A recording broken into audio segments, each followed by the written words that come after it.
Hello everyone, very good evening to all.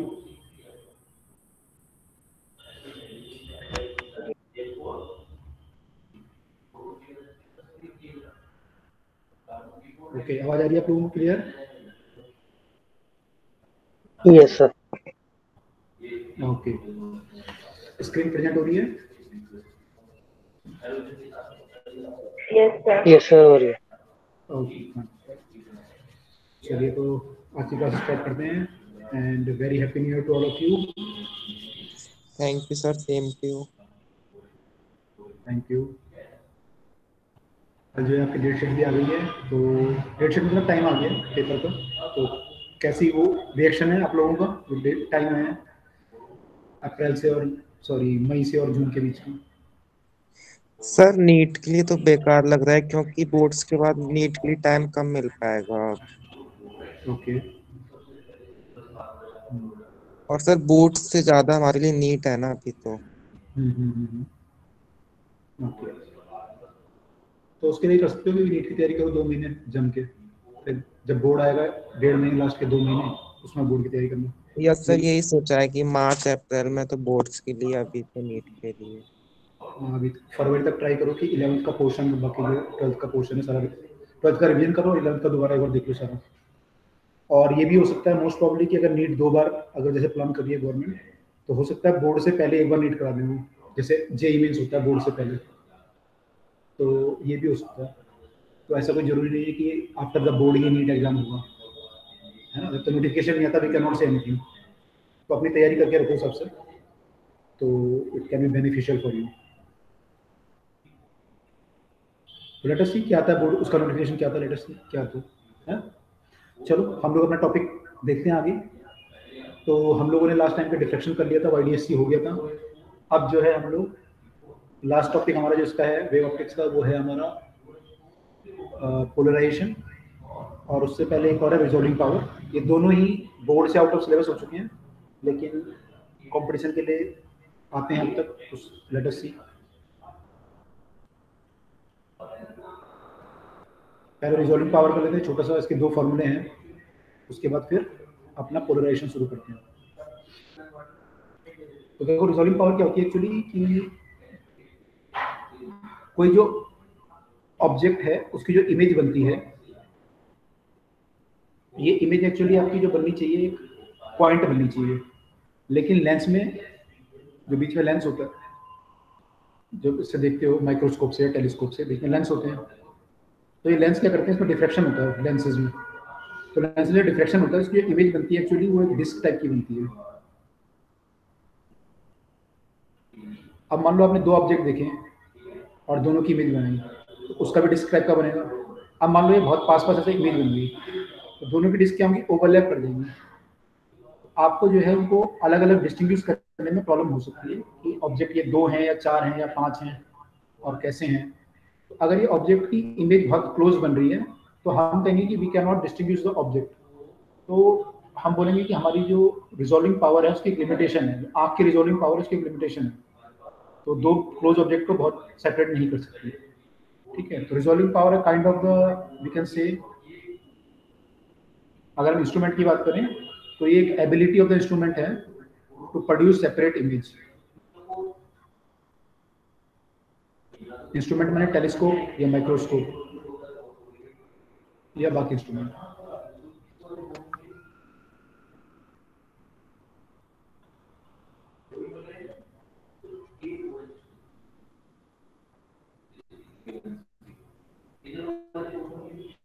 image of closely placed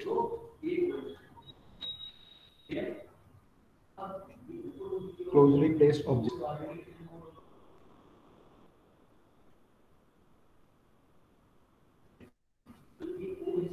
ठीक है. तो ये हमारी एबिलिटी है. ठीक है. इसमें एक रेलिस करके एक साइंटिस्ट थे, उन्होंने क्या बोला, उनका क्राइटेरिया क्या है,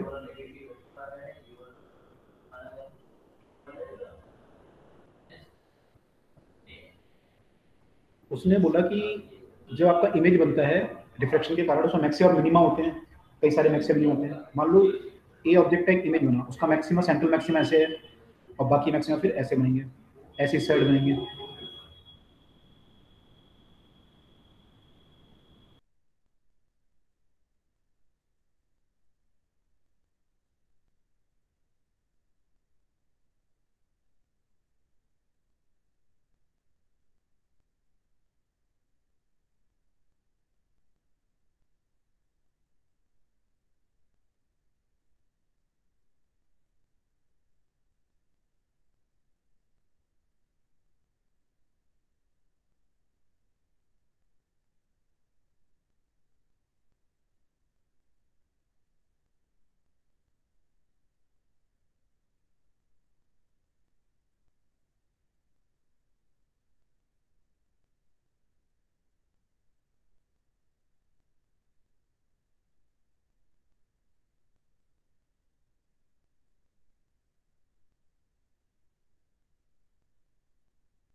लिया था, ये देख लिया था रिजॉल्विंग पावर जो मैं आपको समझा रहा था माइक्रोस्कोप का।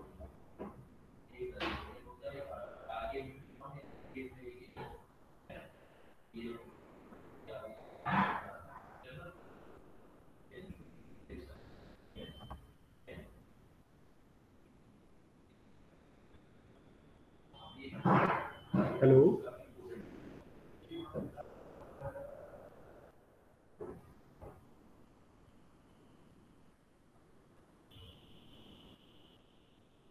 Hello students, yes sir. कहाँ तक देख लिया था आप लोगों ने? मैं डिस्कनेक्ट हो गया था ना, ये हो गया था ना रिजल्ट वाला, यस सर। और ये रिजल्ट कहाँ तक सुन लिया था आपने? सर पिछला वाला करिए पहले।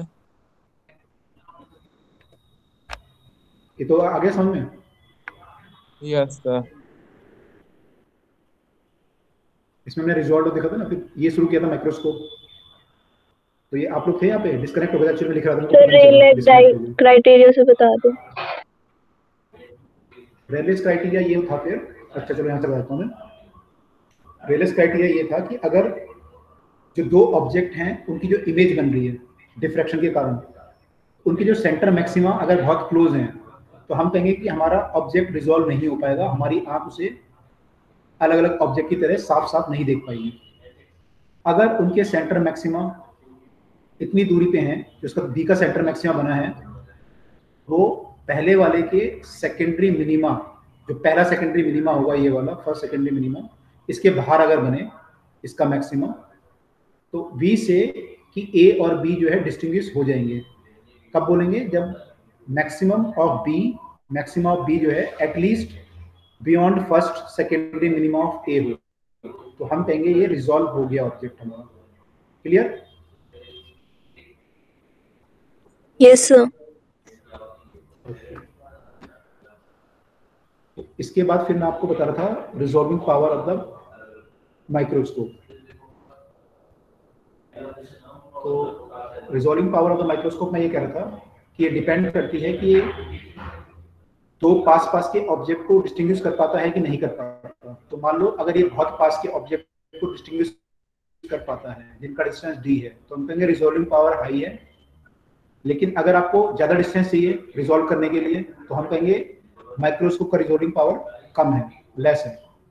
तो रिजॉल्विंग पावर को हम बोल सकते हैं ये inversely proportional to the distance है जिसके बीच हम ऑब्जेक्ट को रखे को ये डिस्टिंग्विश कर सकता है आपका माइक्रोस्कोप, उसको हम बोलेंगे इसका resolving power. Resolving power is 1/d। उसका जो फॉर्मूला आता है वो आता है 2 mu sin theta by lambda, where mu sin theta क्या है आपका? मैं कहता सेमी वर्टेक्स एंगल है, सेमी कोन का जो एंगल होगा यहाँ पे ऑफ द लाइट। ये पूरा एंगल अगर 2 थीटा है, पूरा एंगल 2 थीटा होगा, उसका आधा एंगल अगर आप लोगे उसे थीटा बोलते हैं, उसका साइन थीटा हमें लेना पड़ेगा। तो ये साइन थीटा है। लैम्डा आपकी है wavelength of the light used, wavelength of the light used. Mu यहाँ पे रिफ्लेक्टिव इंडेक्स है इस मीडियम का, जो भी मीडियम यहाँ पे होगा उसका रिफ्लेक्टिव इंडेक्स कुछ होगा। अगर आपने केरोसिन ऑयल ले लिया, कुछ और ले लिया, तो this is reflective index of the medium.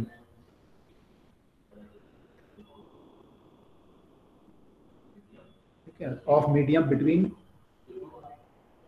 आपका जो भी ऑब्जेक्टिव एंड ऑब्जेक्ट।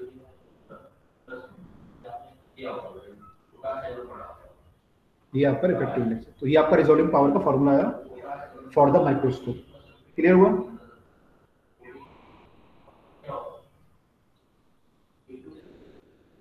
कोई डाउट तो नहीं है किसी को?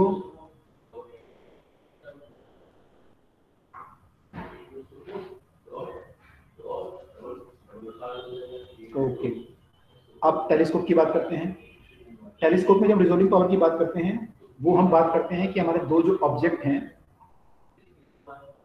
एक ऑब्जेक्ट यहाँ पे, एक यहाँ पे, और यहाँ पे आपकी टेलीस्कोप रखी हुई है। तो ये जो यहाँ पे एंगल बनाते हैं टेलीस्कोप पे, थीटा या डी थीटा बोले, जितने कम डी थीटा को ये रिजॉल्व कर सकता है। अगर ऑब्जेक्ट बहुत पास होंगे तो थीटा बहुत कम बनेगा, ऐसे बनेगा। अगर इनको ये रिजॉल्व कर सकता है टेलीस्कोप, तो वी से इसकी रिजॉल्विंग पावर हाई है। अगर ये कम थीटा को रिजॉल्व कर सकता है। तो यहाँ पे जो रिजॉल्विंग पावर आती है वो आती है inversely proportional to the angular separation between the objects. ठीक है, डी थीटा को क्या बोल सकते हैं, angular separation between the objects.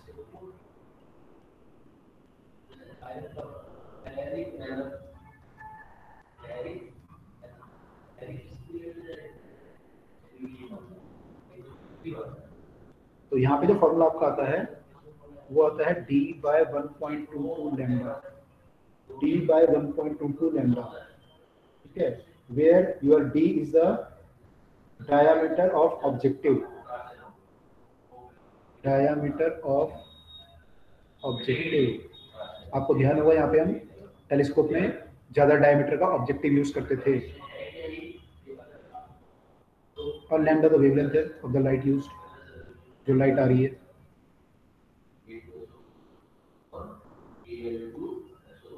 तो अगर आप ज्यादा डायमीटर का लेंस यूज करोगे तो रिजॉल्विंग पावर उसकी ज्यादा होगी।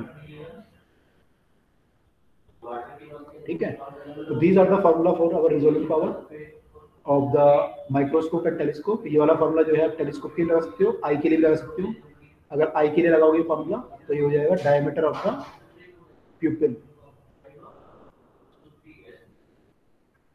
ऑब्जेक्टिव की प्यूपिल आ जाएगा यहाँ पे, तो रिजॉल्विंग पावर ऑफ आई हो जाएगा वो। ठीक है, तो these are our this thing. ठीक है, चलो अब आते हैं अपने फाइनल टॉपिक पे। इसमें क्वेश्चन तो डायरेक्ट आएगा, डी आपको दिया होगा, लैम्डा दिया होगा, तो निकाल लोगे, म्यू वगैरह सब दिया रहता है। बस यहाँ पे ध्यान रखना कि जो एंगल होता है बस माइक्रोस्कोप के केस में 2 थीटा दिया होता है, उसको आधा कर लेना तब ये सेमी एंगल आएगा, सेमी कोण एंगल, बस ध्यान रखना। अब आते हैं पोलराइजेशन पे।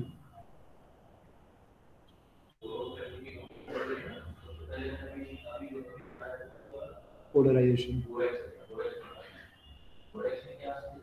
आप लोगों ने केमिस्ट्री में पढ़ लिया होगा, पोलराइज लाइट, अनपोलराइज लाइट, है ना, डी एल टाइप।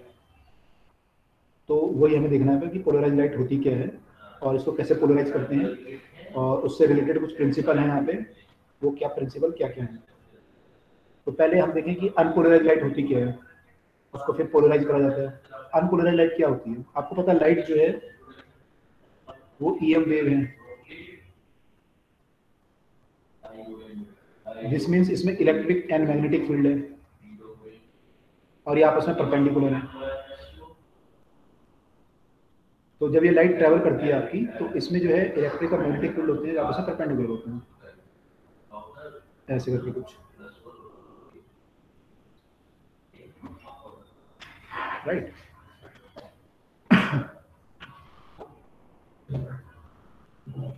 तो अगर मैं केवल इलेक्ट्रिक फील्ड को देखूं तो मैं इलेक्ट्रिक फील्ड को इस लाइट के केस में ऐसे दिखा सकता हूँ,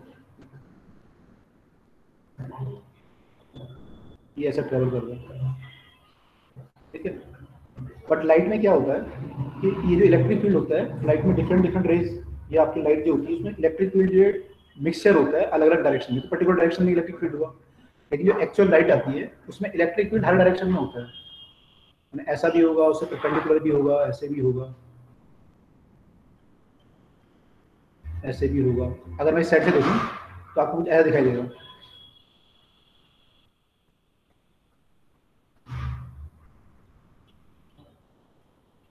इलेक्ट्रिक फील्ड एक्चुअली ऐसे होता है, तो इसको हम बोलते हैं अनपोलराइज्ड लाइट।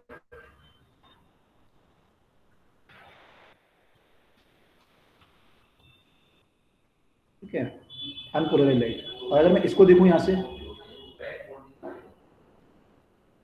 तो मेरे को ऐसे दिखाई देगा एक डायरेक्शन में, इसको हम बोलेंगे पोलराइज्ड लाइट, जिसमें कि आपने वाइब्रेशन एक पर्टिकुलर डायरेक्शन में फिक्स कर दी है, एक पर्टिकुलर डायरेक्शन में फिक्स कर दी है। ठीक है, तो इसको बोलते हैं पोलराइज्ड लाइट। ठीक है, अब अनपोलराइज्ड लाइट को, अनपोलराइज्ड जो लाइट होती है उसको पोलराइज कैसे किया जाता है, उसके लिए हम यूज करते हैं पोलराइड। ठीक है,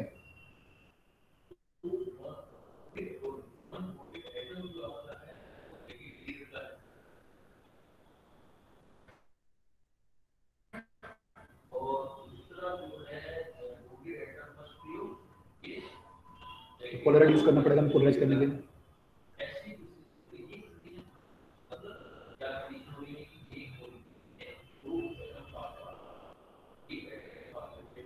ये पोलराइड डिफरेंट टाइप के हो सकते हैं। तो जो कॉमनली यूज होता है वो होता है टॉर्मेलिन क्रिस्टल,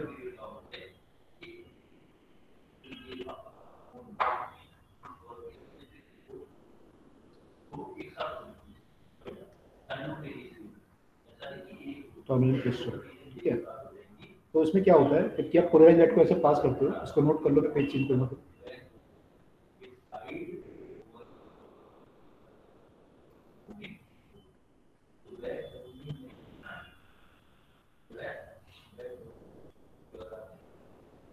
तो ये जो वाइब्रेशन है आपके, ये जो वाइब्रेशन है आपके, इनको अगर मैं रिप्रेजेंट करना चाहूँ तो आई कैन राइट कि इसमें वाइब्रेशन हर डायरेक्शन में हो रहा है।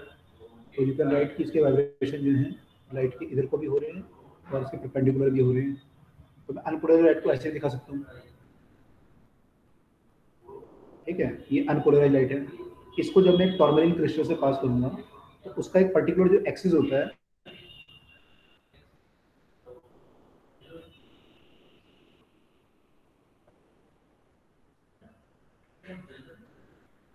वो लाइट को, बाकी वो क्या करता है, अपने जो वाइब्रेशन होते हैं उस डायरेक्शन में उनको पास कर देता है, बाकी वाइब्रेशन को खत्म कर देता है।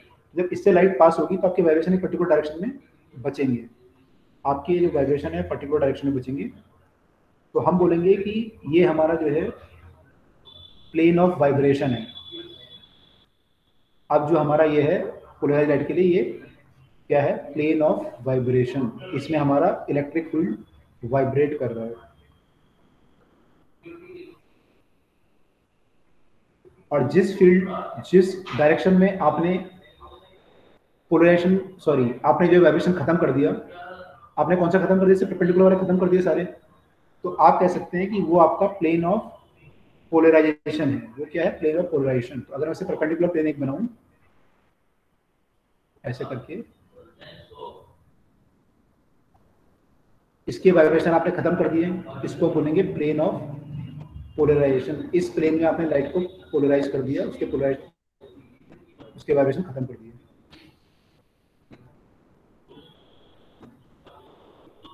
ठीक है। तो ये क्रिस्टल के पर्टिकुलर एक्सिस पे डिपेंड करता है कि वो किस डायरेक्शन के वाइब्रेशन रखेगा, वो उस पर डिपेंड करता है, ठीक है। तो इसे बोलते हैं पोलराइजर।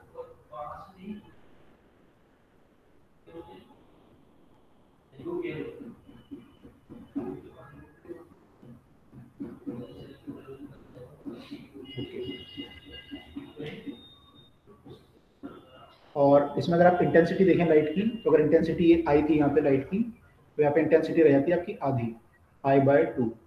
तो इंटेंसिटी यहाँ पे आधी रह जाएगी, I/2 रह जाएगी, ठीक है। अब लाइट पोलराइज हो गई या नहीं हुई, उसको देखने के लिए हम लोग क्या यूज करते हैं, एनालाइजर। एनालाइजर ही पोलराइजर की तरह ही होता है। तो उसमें क्या होता है, लाइट जब आपकी आएगी, मान लो आपने अनपोलराइज लाइट पास की,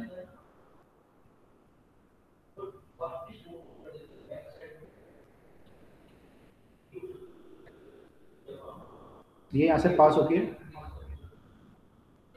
एक पर्टिकुलर डायरेक्शन में इसके वाइब्रेशन बचे लाइट के।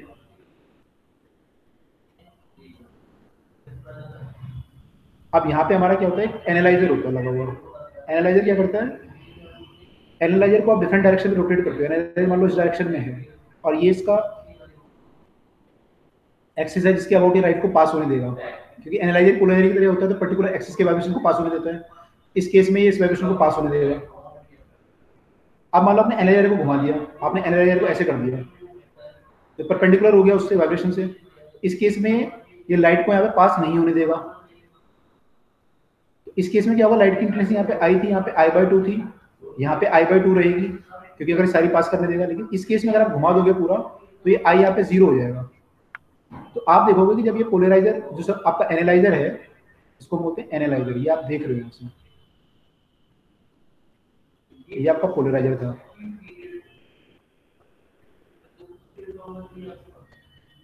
तो जब आपकी पोलराइज लाइट किसी एनालाइजर से पास होती है, तो आप देखोगे जब आप इसको रोटेट करोगे एनालाइजर को, तो इसकी इंटेंसिटी लाइट की क्या होगी, पहले कुछ मैक्सिमम होगी और फिर घटते घटते घटते 0 हो जाएगी। जैसे 90 डिग्री में घुमाओगे से इंटेंसिटी घटते घटते 0 हो जाएगी। तो इसका मतलब है कि ये लाइट जो आ रही है वो क्या है, पोलराइज लाइट। ये लाइट पोलराइज है। अगर मान लो ये अनपोलराइज आ रही होती तो क्या होता? अनपोलराइज में कुछ नहीं होता। अनपोलराइज में आप जब ऐसे करते तब भी कुछ वाइब्रेशन पास हो जाते। अब ऐसे 90 डिग्री घुमा लोगे तो ये वाइब्रेशन पास हो जाएंगे, तो कोई ना कोई पास हो जाएंगे यहाँ पे, है ना। तो ये वाइब्रेशन को पास होने देगा अपने से। तो इस केस में इंटेंसिटी जो है I/2 ही होगी, तो आपको पता नहीं चलेगा कि इंटेंसिटी घट रही है बढ़ रही है ना। इंटेंसिटी आपको पता नहीं चलेगा घट रही है बढ़ रही है। तो ये अनपोलराइज लाइट में ऐसा बिहेव करेगा, लेकिन जब पोलराइज लाइट होगी तो ये ऐसा बिहेव करेगा। तो इसका मतलब क्या है? दिस इंप्लाइज दैट कि लाइट इज पोलराइज। तो एनालाइजर का यूज करके आपने पता लगा लिया कि लाइट पोलराइज हुई है या नहीं हुई है।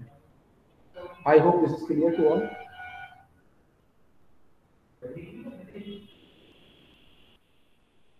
तो पोलराइजर में हम जो यूज करते हैं और जो एनालाइजर में यूज करते हैं वो आपने मैं बताया टर्मलिन यूज करते हैं, निकोल प्रिज्म एक होता है वो भी यूज करते हैं, और भी कई सारी चीजें होती हैं तो वो सब यूज करते हैं। ठीक है।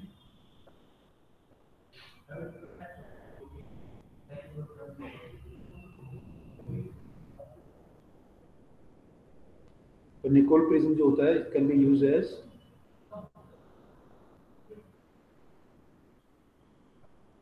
As both polarizer and analyser.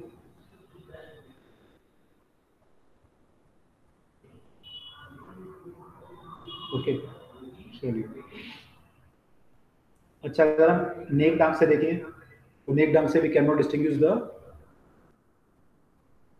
Neck eye can not distinguish the polarize light and unpolarize. आपको पता नहीं चलेगा कौन सी पोलराइज है, ये हमारे यहाँ की प्रॉपर्टी नहीं है।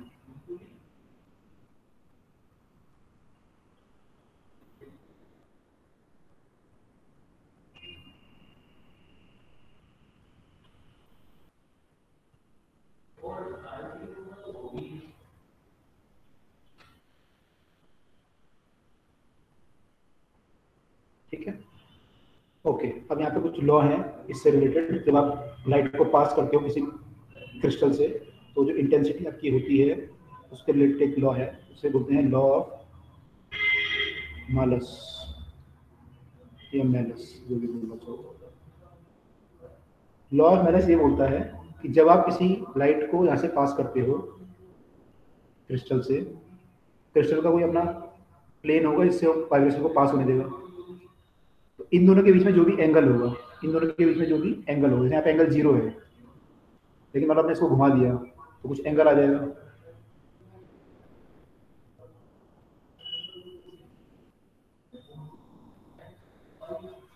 एंगल आ जाएगा थीटा कुछ।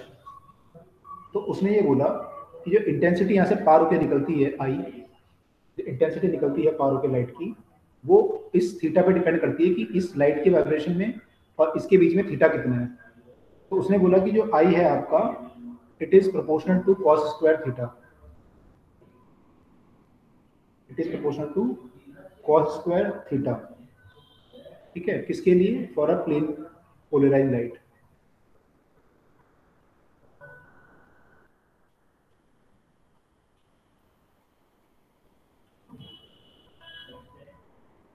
For a plane polarize light जो आपकी रिजल्टेंट इंटेंसिटी है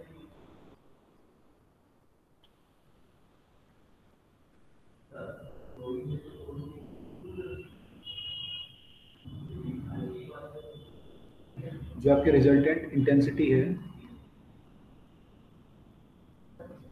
यहाँ पर resultant intensity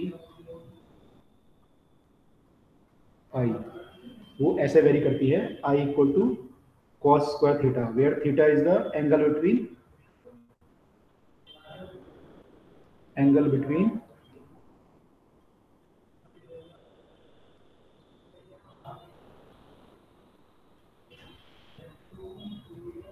you can say plane of transmission of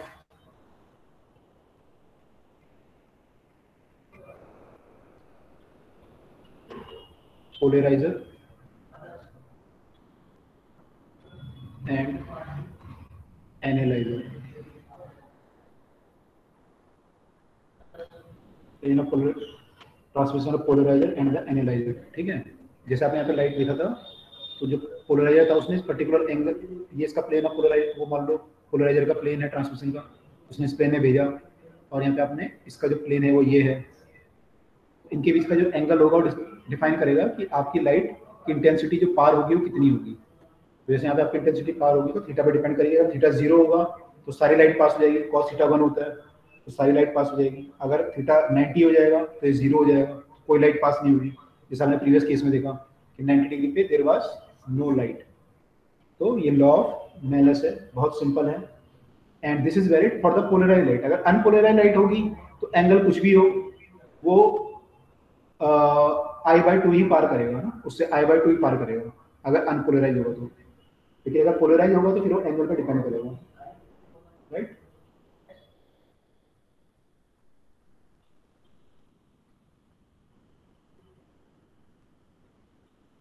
अब जो पोलराइजेशन होता है, मैंने बोला कि आपको polarization we can do by using crystals. इसके अलावा और भी कुछ ऐसे फिनोमिना हैं जहाँ पे कि पोलराइजेशन हो जाता है। एक तो होता है पोलराइजेशन जो होता है वो किस कारण से होता है।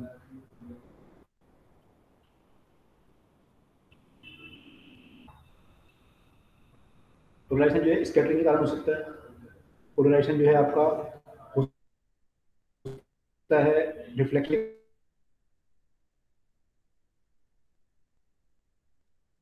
कारण। तो डिफरेंट ऐसी कुछ चीजें हैं यहाँ पे पोलराइजेशन नेचर में भी अकर होता है। तो पोलराइजेशन बाय स्कैटरिंग और देखते हैं कैसे होता है, और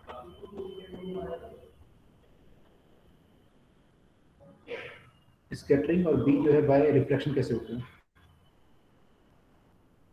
इसको देखते हैं नेक्स्ट केस। फर्स्ट हमारा है पोलराइजेशन बाय स्कैटरिंग।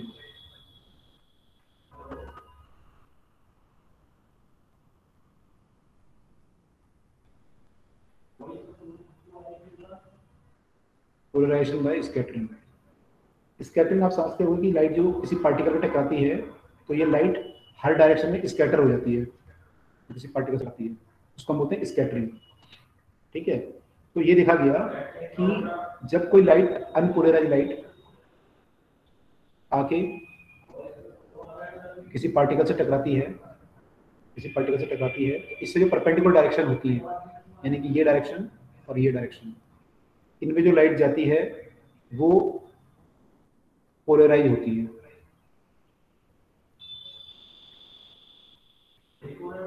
ठीक है, तो जो अनपोलराइज लाइट आपकी आई है यहाँ पे, दिस इज अनपोलराइज, और जो परपेंडिकुलर डायरेक्शन में गई हैं दीज आर पोलराइज। ठीक है, तो these are plane polarize light. Scattering में ऐसा देखा गया है कि परपेंडिकुलर डायरेक्शन में लाइट जो है पोलराइज होती है। दूसरा है पोलराइजेशन बाय रिफ्लेक्शन। तो रिफ्लेक्शन के थ्रू भी कुछ पोलराइजेशन होता है।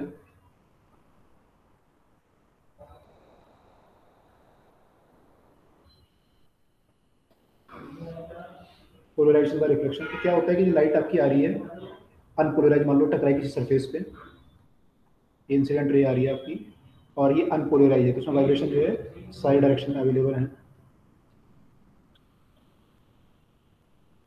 ठीक है, हम लोग जो वाइब्रेशन दो डायरेक्शन दिखा रहे हैं, तो परपेंडिकुलर और एक इसमें, इसका मतलब ये नहीं कि वाइब्रेशन दो डायरेक्शन में हो रहे हैं, वो हमने कंपोनेंट ब्रेक कर लिए इनके, इस डायरेक्शन में ब्रेक कर लिए, एक्स डायरेक्शन में और वाई डायरेक्शन में कंपोनेंट ब्रेक कर लिया है ना।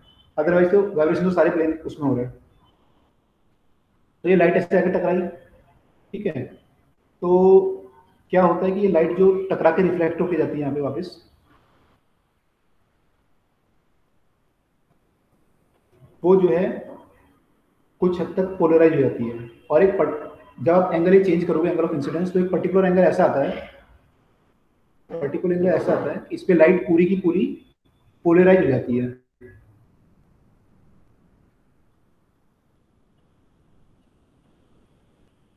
पूरी की पूरी क्या होती है, पोलराइज हो जाती है।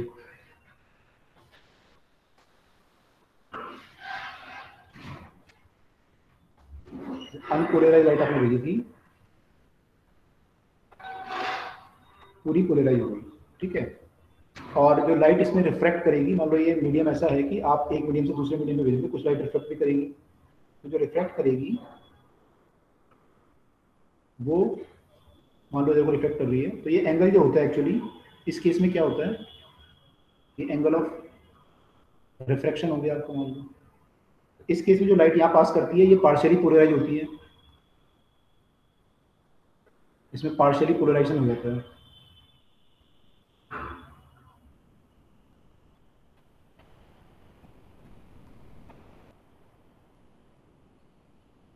ठीक है, तो इस केस में जो एंगल आपका आता है जिसमें कि आपका पूरा यहाँ पे रिफ्लेक्टेड रे पोलराइज हो गई, इसको हम बोलते हैं एंगल ऑफ इंसिडेंस है ये, तो इसको बोलते हैं angle of incidence for polarization, IP. ठीक है, और ये आपका मान लो एंगल आर है। इस केस में ये पाया गया जब ऐसा केस आता है तो ये दोनों रे आपस में परपेंडिकुलर होती हैं, रिफ्रैक्टेड रे और रिफ्लेक्टेड रे आपस में क्या होती हैं, परपेंडिकुलर। एट कब, आईपी पे, reflected and refracted rays are perpendicular. जब ऐसी कंडीशन आएगी कि परपेंडिकुलर होंगी रे, तो आपकी reflected ray will be polarize, reflected ray will be polarize. ठीक है, अब यहाँ पे अगर आप रिलेशन निकाल लें, ये आपका एंगल आर है, ये 90 है, तो ये 90 माइनस आर हो जाएगा। लेकिन ये एंगल तो आईपी के बराबर होना चाहिए, है ना, ये एंगल तो आईपी के बराबर होना चाहिए। क्यों होना चाहिए, क्योंकि यहाँ पे ये एंगल ऑफ रिफ्लेक्शन है, और एंगल ऑफ रिफ्लेक्शन जो होता है इंसिडेंस के बराबर होता है, दोनों एंगल आपके बराबर होते हैं। ठीक है, तो यहाँ पे आप देखोगे अगर, तो ये एंगल 90 माइनस आर जो है वो आईपी के बराबर आ रहा है। ठीक है, अब दूसरा यहाँ पे हम स्नेल्स लॉ यूज कर सकते हैं। अगर हम स्नेल्स लॉ यूज करें, बाहर का मीडियम का हम इंडेक्स 1 मान लें, तो हम लिख सकते हैं 1 into sin I P equal to mu, इसका मान लो म्यू मान लो आप, साइन आर, है ना, साइन आर होना चाहिए। और यहाँ पे जो आर है एक्चुअली वो क्या हो जाएगा, 90 माइनस आई पी, और आपका 90 माइनस आई पी हो जाएगा। तो साइन आर क्या हो जाएगा, साइन की जगह आ जाएगा साइन 90 माइनस आई पी, यानी कि कॉस आई पी।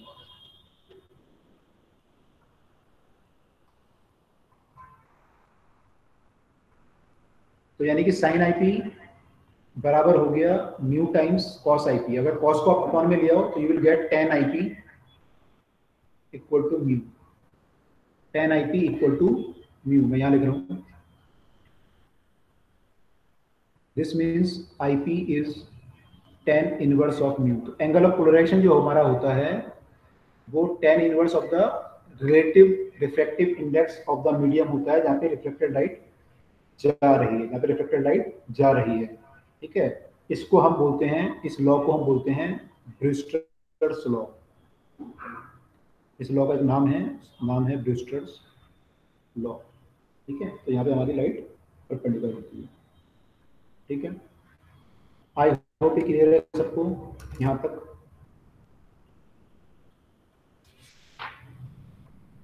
क्लियर होगा सबको, कोई डाउट तो नहीं है?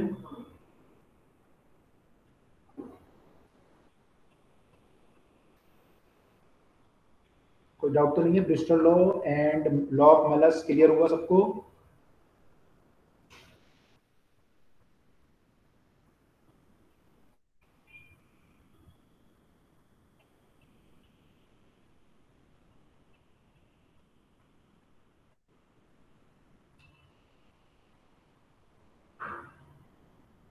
बताओ भाई।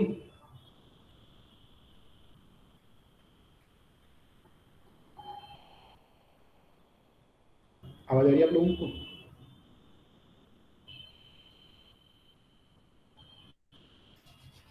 क्लियर हुआ सबको? लॉ ऑफ मेलस और लॉ ऑफ ये क्लियर है सब? Yes sir. अच्छा, गुड। लॉ ऑफ मेलस, उसके बाद हमने ब्रिस्टल लॉ पढ़ लिया। ठीक है, तो इतना ही हमारा थ्योरी था यहाँ तक। तो यहाँ पे आपका 12th क्लास का पूरा थ्योरी खत्म। आप कुछ क्वेश्चंस कर लेते हैं और फिर आपका chapter finish, wave optics finish, और पूरा कोर्स भी यहाँ पे खत्म हो जाएगा फिर हमारा 12th का। चलो क्वेश्चन कर लेते हैं कुछ।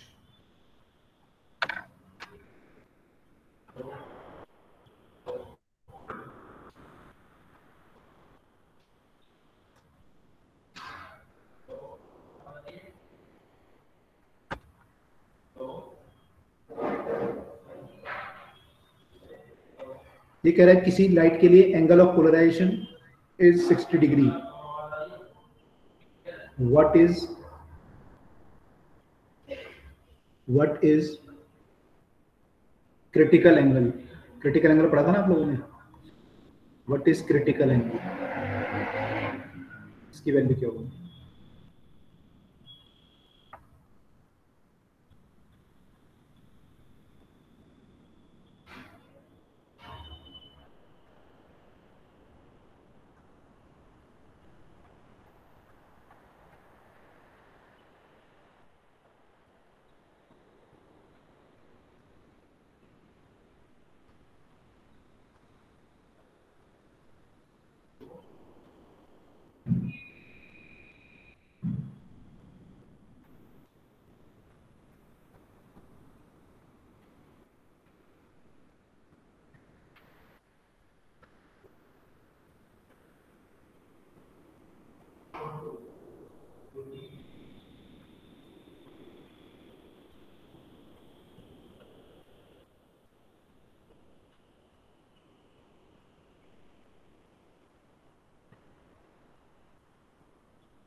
क्या वो फॉर्मूला भूल गए थे लोग, critical angle.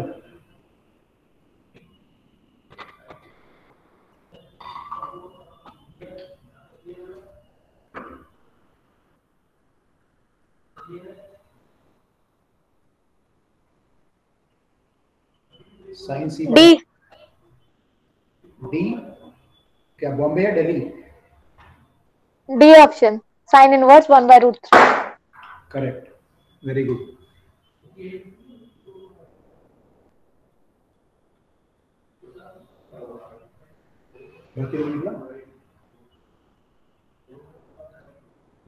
Sir D. Yes, D is correct answer.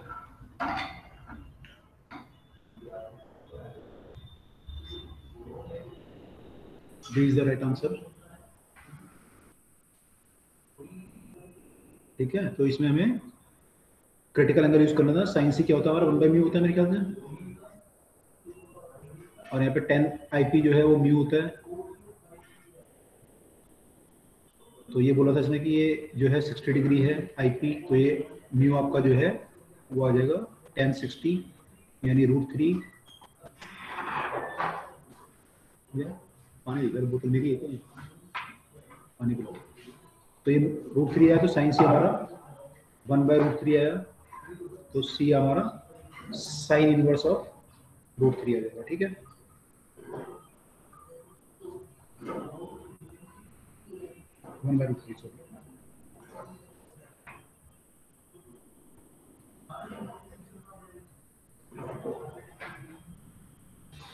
ठीक है, तो ये हमारा यहाँ से हो जाएगा। आई होप सबका आंसर आ जाएगा। ठीक है, चलो अगला क्वेश्चन देखें।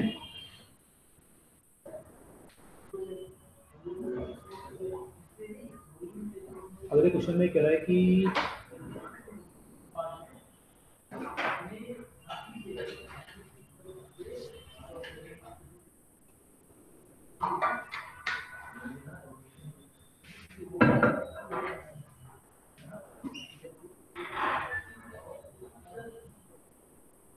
ये कह रहा है कि ब्रूस्टर एंगल जो है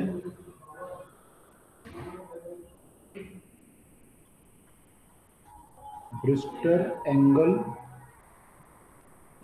फॉर ग्लास एयर इंटरफेरेंस के लिए जो है 54.74 डिग्री है।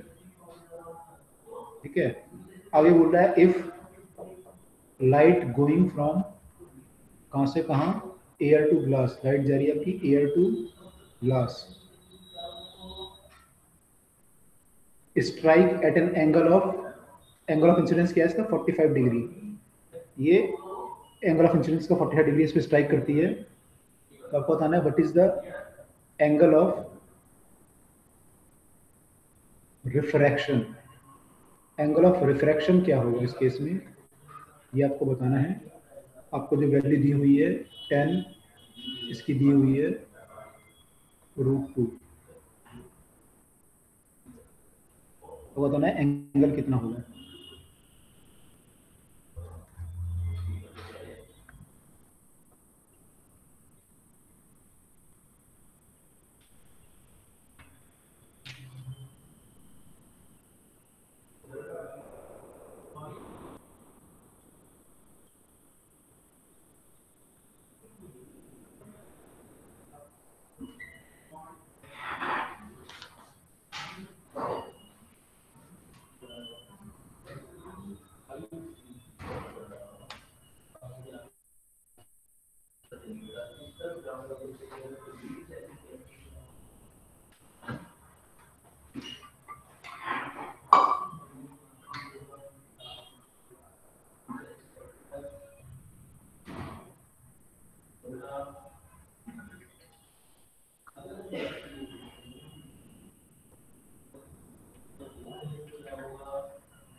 Sir 30 degree.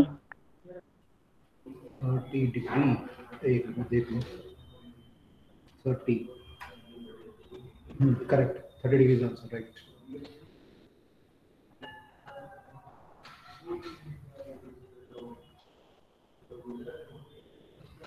किसने निकाला, संचिता ने? Yes sir. ओके गुड, बाकी लोग भी निकालो, कितना आता आंसर दे दो।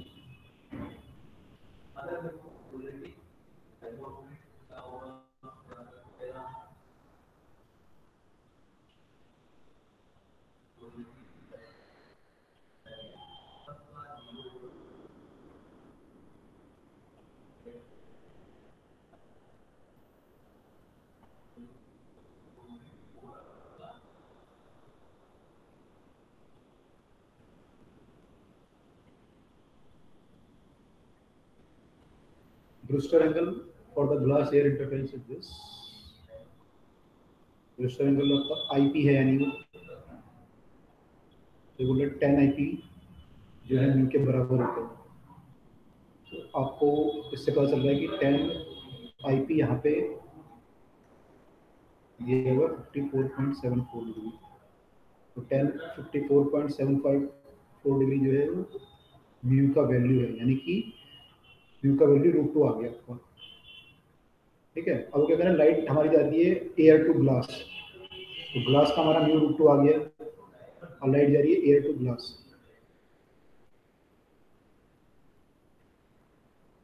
Air to glass, angle of incidence 45, angle of refraction बताना है, आई पता है हमें, आर बताना है। तो स्नैच लॉ लगा लो, फिर तो क्या देखोगे 1 into sin I equal to mu into sin R, 1 into sin I sin 45 equal to root 2 into sin R. तो ये आपका आ गया, क्या आ गया, साइन 45 होता है 1/√2 equal to √2 sin R. This implies that sin r is 1/2. This implies that angle of refraction r is 30 degree. Simple है, थोड़ा सा इन्होंने लैंग्वेज चेंज कर रखी है, क्वेश्चन तो वही है, कॉन्सेप्ट तो सारे वही है ना। आपको बस ये ध्यान रखना है, ब्रूस्टर एंगल जो है एंगल ऑफ पोलराइजेशन को ही हम ब्रूस्टर एंगल भी बोल सकते हैं, ठीक है। ये हमें ध्यान रखना है। बाकी तो सिंपल है, तो पढ़ चुके, बहुत सारे क्वेश्चन कर चुके इसको, ठीक है। चलो, किसी को डाउट तो नहीं है इसमें, क्लियर है सबको?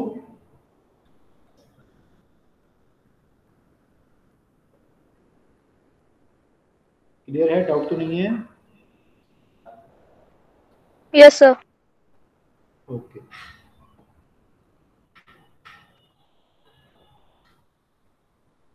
चलिए अगला क्वेश्चन देखते हैं। There are two Nicol prism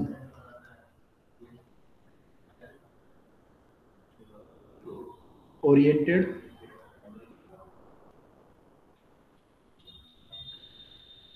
because the principal axis is oriented, तो उसका मतलब यही है, ओरिएंटेड है एट 60 डिग्री, आपस में 60 डिग्री में ओरिएंटेड है। तो आपको बताना the percentage of unpolarised light, percentage of unpolarized light which passes through the system is, which passes through the system is, कितना परसेंट लाइट पास करेगी, ये आपको बताना है।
निकालो तो आसान है, लॉ ऑफ मेलस लगेंगे इसमें।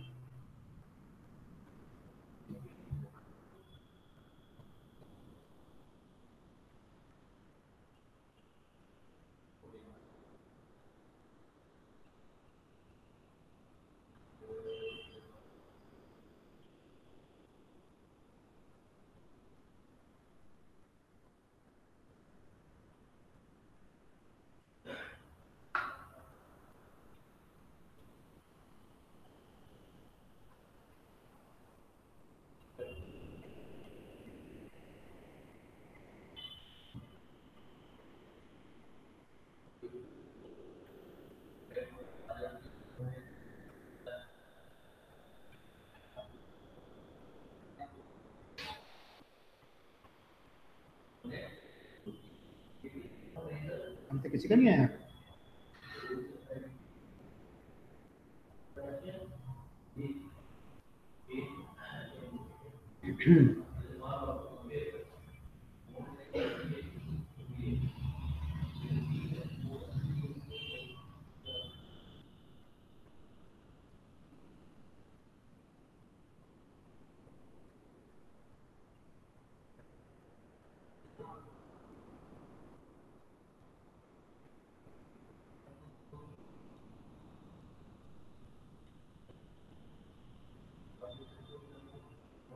%25। 25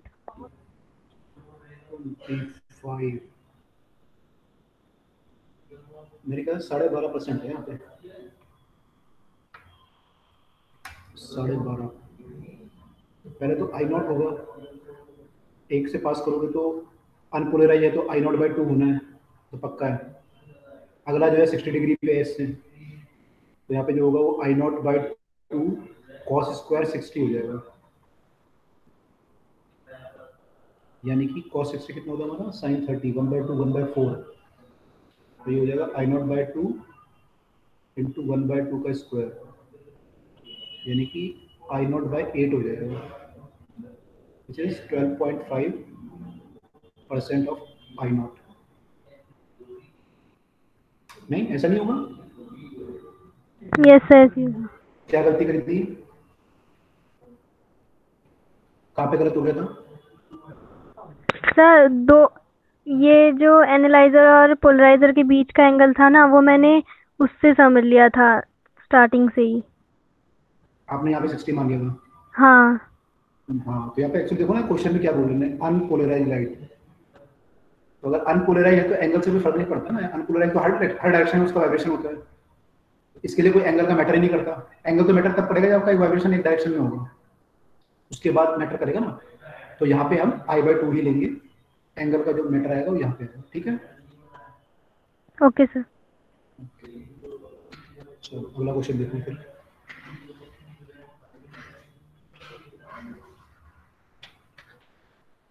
अगला क्वेश्चन ये बोल रहा है कि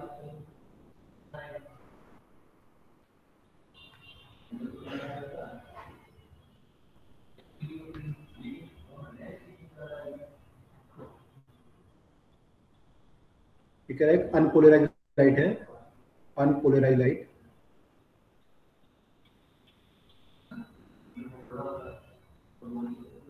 $32 पर मीटर स्क्वायर इसकी इंटेंसिटी है।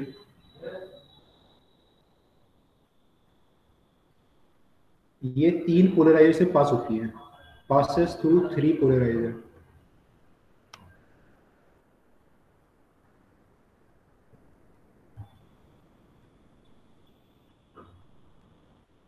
ठीक,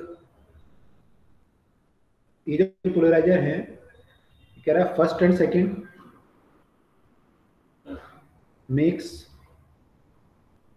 एंगल 30 डिग्री। इनका जो ट्रांसमिशन एक्सिस है वो एंगल 30 डिग्री बना रहा है आपस में, first and second. And transmission axis of third, transmission axis of third is crossed with first. Cross मतलब क्या हुआ?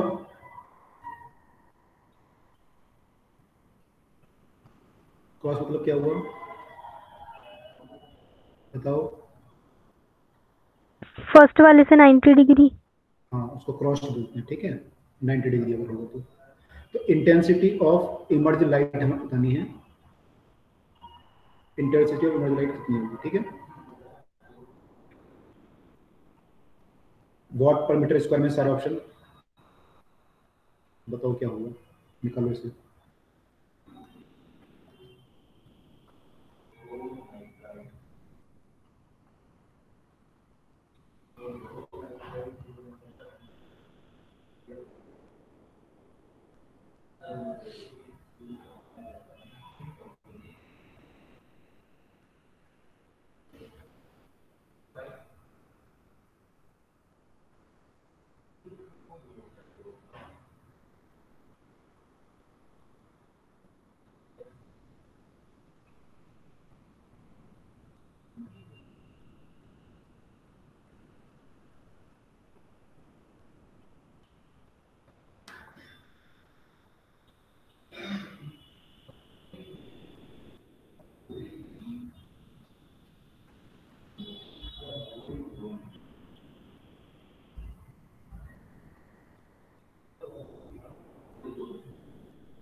Sir B 3 watt/m²।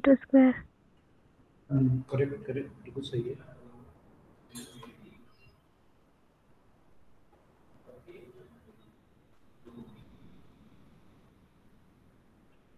बाकी लोगों ने निकाला, देखो आ रहा है बी।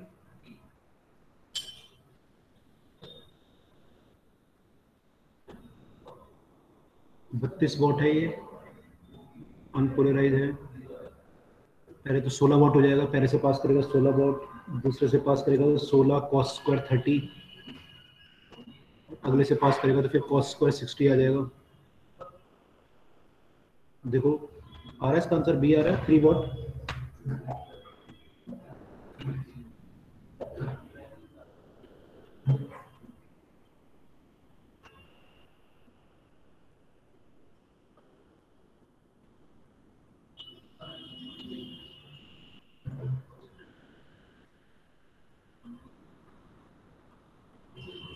आया बाकी लोगों का?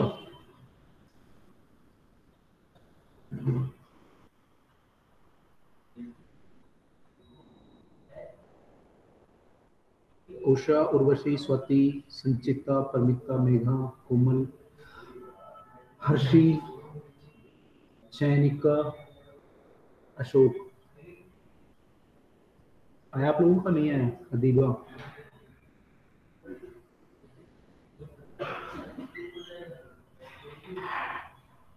बताओ भाई, घबरा क्यों रहे हो? तो लास्ट क्लास है, अभी घबरा रहे हो टीचर से? अब तो कोर्स खत्म होने पे आ गया, खत्म हो गया मतलब।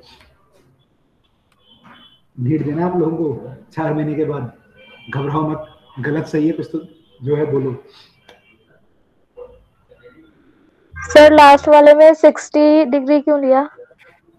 लास्ट वाले में 60 डिग्री क्यों लिया? इसलिए लिया, देखो उसने बोला कि पहले दो में एंगल 30 है, ठीक है, हाँ। और तीसरा वाला पहले से क्रॉस है, ऐसे है 90 पे। तो अगर पहला वाला, इन दोनों के बीच में एंगल 30 है और इन दोनों के बीच में 90 है, तो इन दोनों के बीच में कितना एंगल होगा? 60, ठीक है। करेक्ट। अब बताओ आंसर आ रहा है? आ गया। आ गया, गुड। यार तुम लोगों को नीट देना है, अभी बोर्ड भी देना है, नीट भी देना है अगले 4 महीने में, बहुत जिम्मेदारी है कंधों पे, है ना? तो फटाफट करो चीजें जो भी कर रहे हो। चलिए एक और क्वेश्चन कर लेते हैं। ये क्लियर है सबका? आगे चले अगले क्वेश्चन पे।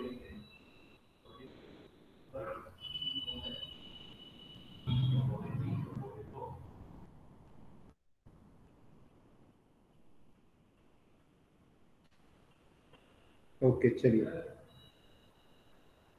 अगला क्वेश्चन ये बोलता है कि एक बीम है नेचुरल लाइट। नेचुरल लाइट हमारी जो होती है वो अनपोलराइज होती है।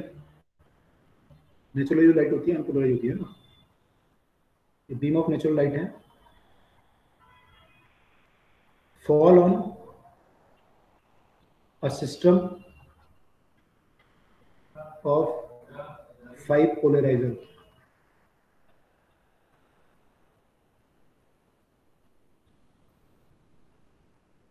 Five polarizer arrange in succession, एक के बाद एक अरेंज किए गए हैं।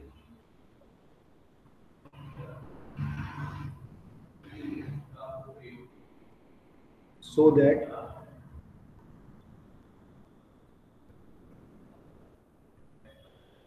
each polaroid या polarizer is turned to 60 degree with respect to the preceding one, यानी पिछले वाले के रिस्पेक्ट में वो 60 डिग्री टर्न है। तो बोला द फ्रैक्शन ऑफ लाइट, कोई निकालना आपको fraction of light. The fraction of light passes through the system कितना होगा? passes through the system कितना होगा?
सी। नो, पहले वाले का ध्यान दिया आपने? पहले वाले में I/2 करा है? सबसे फर्स्ट वाले में मतलब पहले आई लिया फिर उससे 60 डिग्री। नहीं, पहले वाला तो तो ई। ई आएगा। जब इस पहले वाले से पास करेगा तो पहले वाले में तो एंगल का मतलब ही नहीं है, क्योंकि पहला वाला तो अनपोलराइज्ड लाइट है ना ये। तो पहले वाले में तो I/2 होगा ही होगा। अगले जब आप लोगे तो 60 डिग्री पे सारे एक दूसरे से 60 पे होंगे। अब वो होगा I0² बाय जो भी आपकी वैल्यू आ रही है यहाँ पे इंटू कॉस स्क्वायर 60। यहाँ से शुरू होगा ना ये, वही तो अनपोलराइज्ड लाइट है ना। तो अनपोलराइज्ड मैंने बोला तो I/2 ही होगी। इसमें तो एंगल का कोई मतलब ही नहीं है ना। एंगल का मतलब तो यहाँ से शुरू होता है। Yes sir. तो देखो फाइनल आंसर यहाँ पे क्या आएगा। ER में किसका था? ई मेरा था। संचिता का। ठीक है, ई इज करेक्ट। बाकी लोग भी देखो, ई आ रहा है।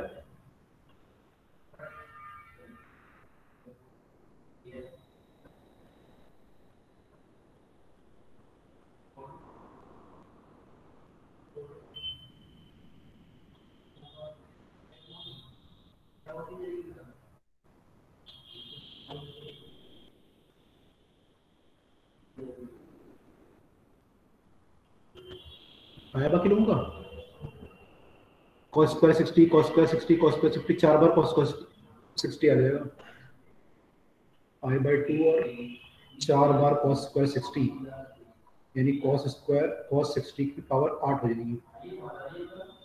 cos 60 यानी 1/2, तो ये हो जाएगा I/2 1/2 की पावर 8।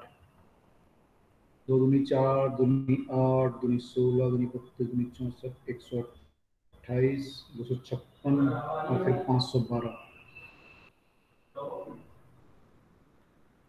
आ जाएगा इससे।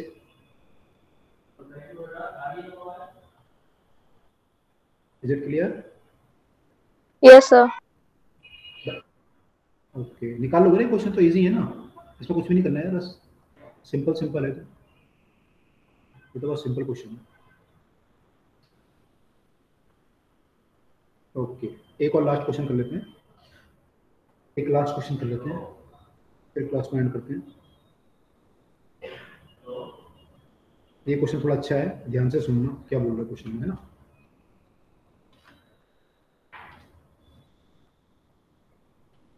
ये कह रहा है कि 2 बीम है, ए और बी, दोनों पोलराइज्ड हैं। ठीक है, कैसे हैं? पोलराइज, अनपोलराइज नहीं है, पोलराइज है।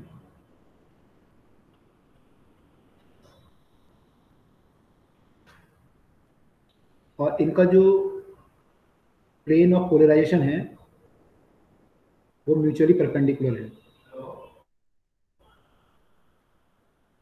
इनको परपेंडिकुलर प्लेन पे पोलराइज किया गया है।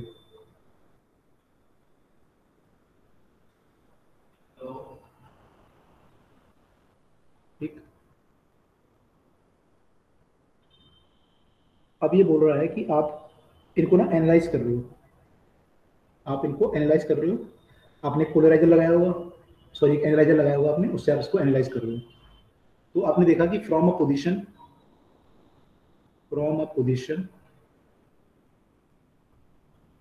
When beam A has maximum intensity, beam A has maximum intensity and इस केस में बीम B की कितनी होगी इंटेंसिटी? 0 होगी, क्योंकि परपेंडिकुलर है ना आपस में, तो जिसकी मैक्सिमम होगी उसकी 0 होगी। अगर आप पोलराइजर को ऐसे घुमाओगे, बीम B हैज 0 इंटेंसिटी लिखा हुआ है क्वेश्चन में।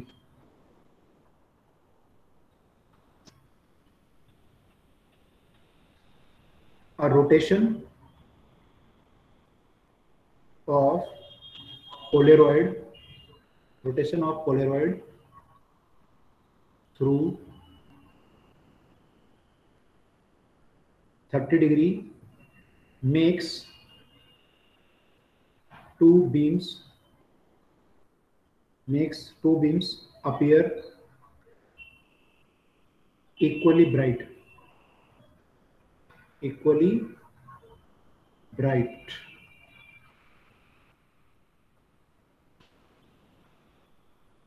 ठीक है, if initial intensity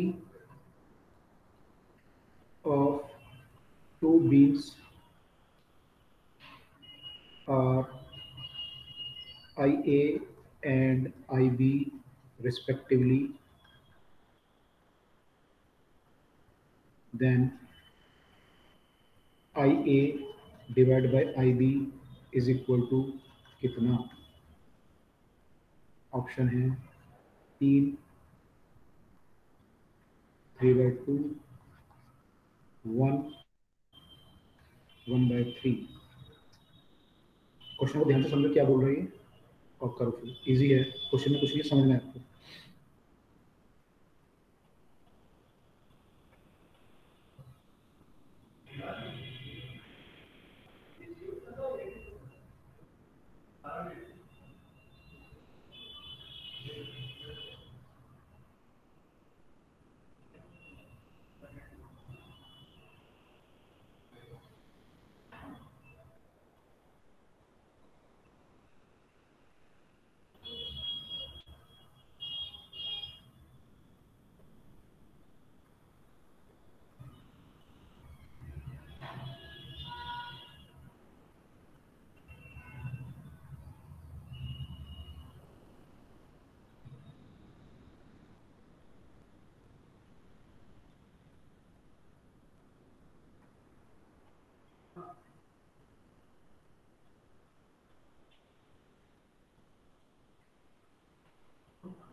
D 1/3. Good. 1/3 is answer, correct.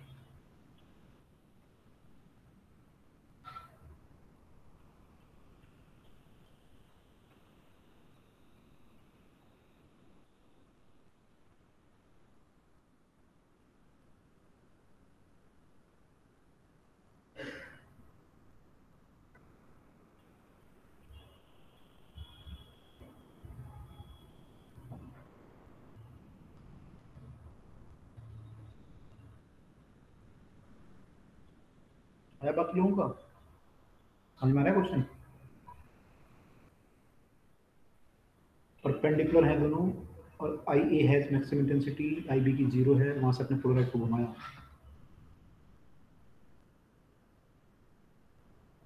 यानी आई ए अगर ऐसे था, आई ए वाला पोलराइड आपका ऐसे था, तब इसकी मैक्सिमम इंटेंसिटी आएगी। और बी वाला ऐसे होगा परपेंडिकुलर ऑब्वियसली, तो बी वाले की 0 आ रही होगी यहाँ पे, आई ए की मैक्सिमम आ रही होगी और बी की 0।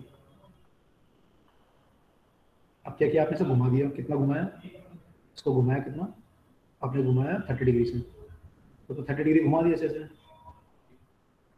यहाँ से 30 डिग्री घुमा दिया।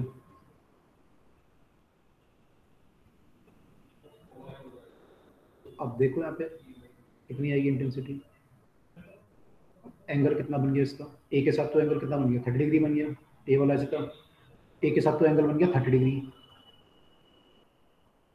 तो इंटेंसिटी कितनी आ जाएगी, I A into cos square 30, law of minus. B के साथ कितना एंगल बन गया, बी वाला परपेंडिकुलर था आपका, तो बी से जो एंगल होगा वो ये होगा, बी से एंगल बन गया 60, तो बी की इंटेंसिटी हो जाएगी आई बी इंटू कॉस स्क्वायर 60, जिससे पास होगी लाइट उसकी इंटेंसिटी ये होगी।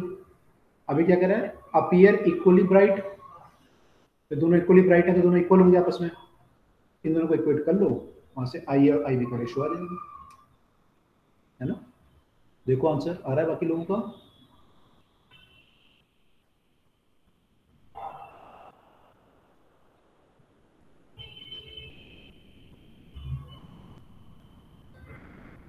बाकी लोगों का आंसर आ रहा है।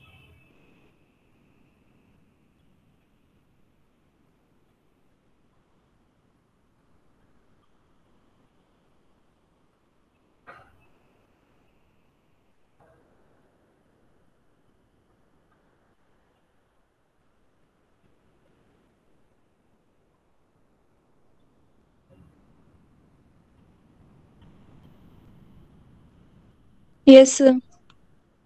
ओके गुड, ये समझ में आ गया हमने ऐसे क्यों किया है, क्लियर है सबको, एंगल के क्यों माने 30 क्यों माना, 60 क्यों माना, इक्वेट क्यों किया है, सब क्लियर हो रहा है ना। Yes sir. ओके ठीक है, तो ठीक है, यहाँ पे हमारा खत्म होता है चैप्टर पूरा वेव ऑप्टिक्स। हमने पहले रे खत्म किया, सेमीकंडक्टर किया इनफैक्ट पहले, और फिर उसके बाद हमने रे खत्म किया, फिर वेव किया। तो this is finished, all courses finished. अब देखते हैं कि क्लास से क्या करना है, रिवीजन वगैरह कुछ करेंगे स्टार्ट, तो देखते हैं नेक्स्ट क्लास जब लगती है तब से स्टार्ट करते हैं, ठीक है। तो see you in the next class, फिर प्लान करते हैं कुछ, ठीक है। चलिए good bye, see you in the next class.